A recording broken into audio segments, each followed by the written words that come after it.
talking about fears today. Fears and anxiety.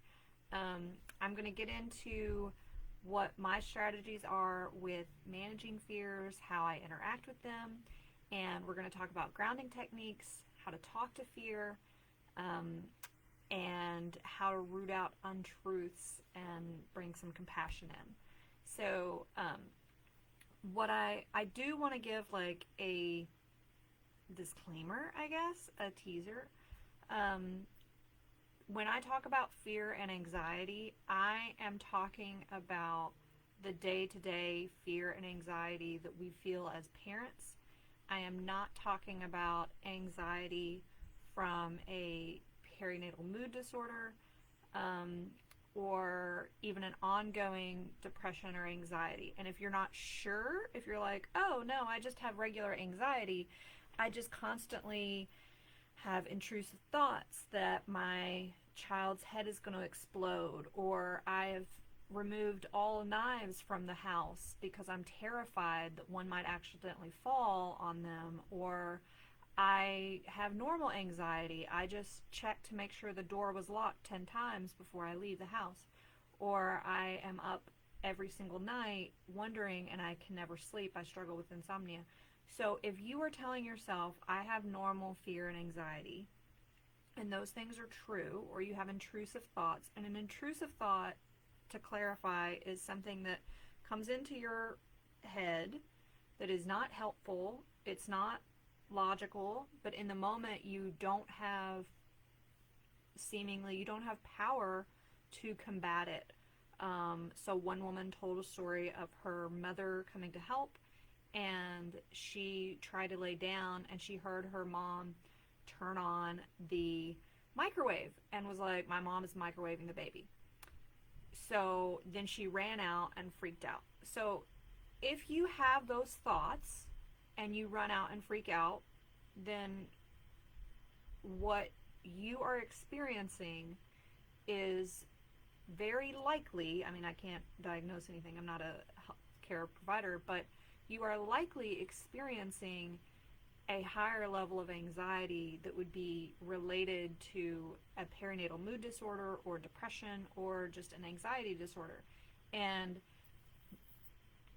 again, with these disclaimers, I also want to point out that if you're experiencing that, be careful when you talk to a provider, because I've also heard, unfortunately, many stories where women talk to their healthcare provider or their OB and they say, oh yeah, it's just normal mom worry.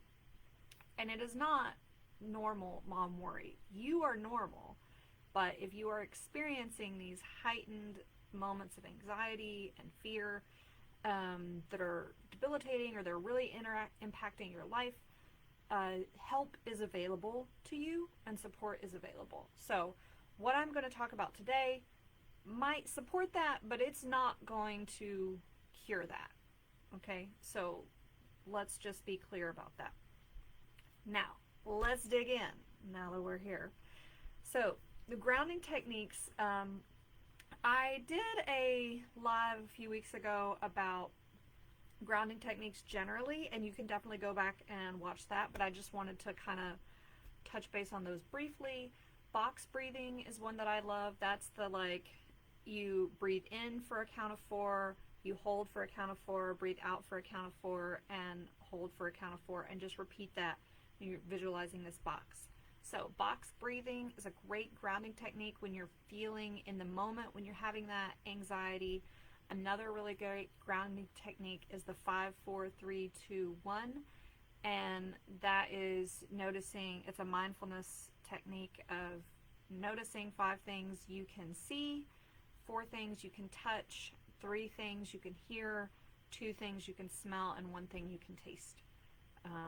So those grounding techniques, I'm not going into depth about these because like I said, I did a live about them a few weeks ago, and if you want more info, just make a comment and I'll be sure to let you know. And if you are tuning in, please drop a comment and let me know if you are watching live or if you're catching the replay, so that I'm not out here talking to myself. Okay, thanks. So the next thing I want to talk about is talking to your fear. having a conversation with it. And when I talk about having a conversation with it, I'm not asking you to like be a crazy person. But is it the first level fear or is it a deeper level fear? So I'm afraid other moms will judge me. Why am I afraid other moms will judge me? Because I'm afraid that I'll be alone if everyone judges me. Well, why am I afraid that I'll be alone if everyone judges me? Because I won't survive if I'm alone. And like that's just a quick example, but get deep in there. Speak to the fear. Have a conversation with it. Like, what are you afraid of? You probably know that anytime that we have a feeling and we shove it down and we say, okay, this is not what I'm going to be feeling right now, then we can't really grow.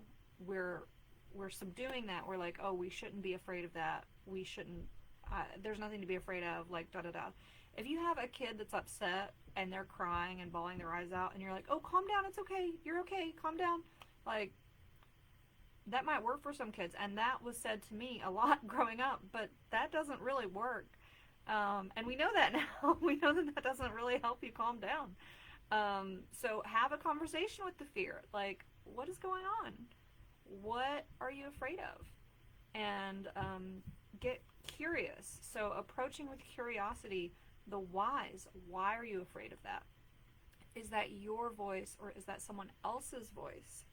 What's underneath all of this stuff? This attitude of curiosity is so helpful when we're working on fear, when we're working on judgment, shame, whatever it is.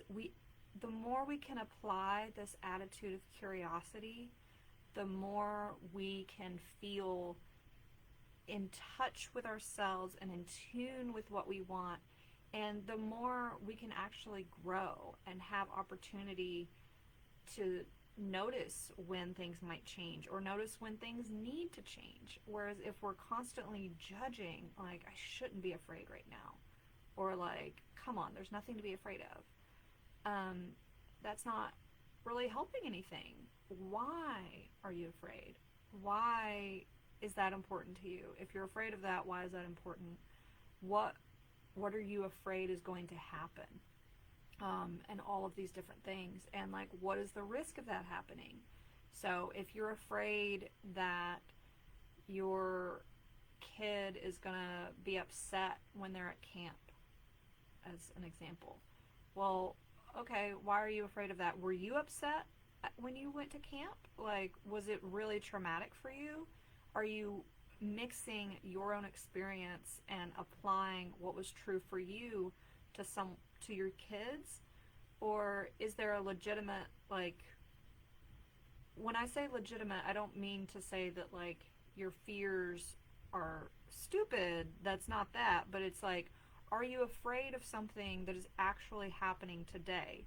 You know, all feelings are valid, and they are not all facts.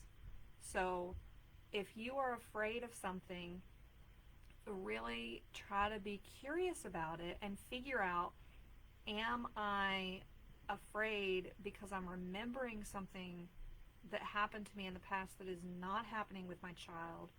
Or am I afraid because there is a real risk and this fear is keeping us safe? So just evaluate that. Moving on from the fears is rooting out untruths. So, like I'm saying, when you do this curiosity and you approach it with a mind of openness and you're trying to figure out, why do I feel this way? What is this activating in me? Maybe from my own childhood. Am I experiencing shark music?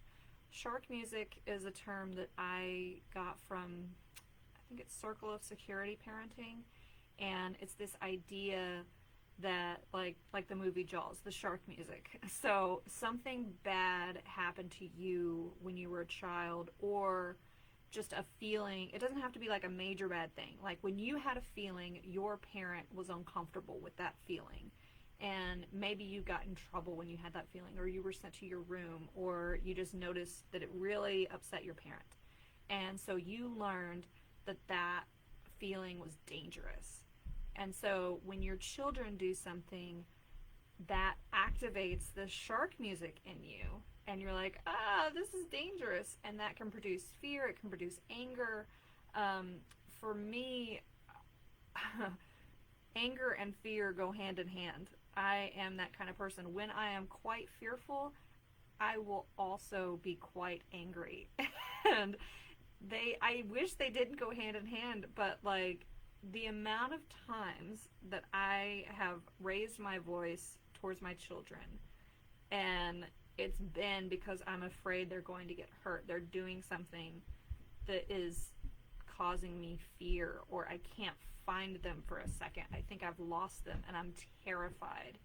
And then I find them and I'm angry at them. And it's like, that's not how I would expect it to happen. But in me, that's how it manifests. So I know, because I know that the fear and the anger are linked for me, when I find myself exceptionally angry, I approach that with curiosity too. And I'm like, what are you afraid of? And a lot of times when we're parenting or in motherhood, there's so many things from outside. There's like, which camp have you signed your kid up for? Are you doing the private school? Are you doing public school? There's so many choices and there's so many shoulds, and everybody thinks that their way is the best way and this is the only way. And I'm like, it is not. Like, I work with moms. That it is my business. Like, this is what I do. I work with moms, and there are a million ways to get from point A to point B. There are a million ways, like the same results that I get from my clients, you can get those results other ways. It's about finding what speaks to you and what works for you. So working with me is wonderful for some moms, and other moms, I'm not their cup of tea, and that's totally fine. But we have to stop this idea that there's a one-size-fits-all for motherhood, for parenting, for caring for yourself, for whatever, and lean into what is true for us. And we have to do that same thing when we are dealing with fear and we're dealing with these strong emotions. Root out the untruth. What is coming from outside of you that you don't even believe in anymore, and what is coming from inside that you do believe. And so I shared this just a second ago, but for me, the root of fear is often, I'm afraid that I'm not enough. And I'm wondering, is that the same root for you? Are you afraid that you are not enough? And what would it be like if we felt confident I am enough? What would that be like? It would be really nice. Most of the time, I feel confident in that. I still have moments that come up. And you're never going to get to this place where you never wonder, you never question it. But you can get to a point where you feel confident that you are enough. So what you can do, and I'm using this I'm not enough because this is my experience. So the way to bring in compassion there is to bring in self-forgiveness and apologize, but you're not apologizing for not being enough. You're saying, I'm sorry for judging you as not enough. The truth is that I am enough. And bring in that compassion. Bring in the same kind of nurturing, the same kind of mothering that you do for your children. Bring it to you. You are enough. And you are wonderful. So you don't have to berate yourself with these fears. We don't have to be afraid of fear. We don't have to be afraid of these feelings. We can really have this conversation and speak to the fear. Find out what is underneath it and find out what's true, what's not true, what's in alignment with ourselves and what's not in alignment with ourselves, and move from there. So that's That's it. That's all I have for you today. So my question and my challenge for you this week is, if you, next time you experience a fear, how can you approach it with curiosity and bring in compassion and really have a conversation with the fear instead of just pushing it away or not allowing yourself to feel it. So that's what I've got for you. And if you want more support, my brain just forgot the words. If you want more support in that, let me know. I'm happy to answer specific questions, or if you have a specific fear and you think, well, what you proposed works great for I'm afraid I'm not enough, but it's not going to work for this other fear I have, post it. Let's have a conversation. Let's talk. Yeah, take care. Have a good one. Bye.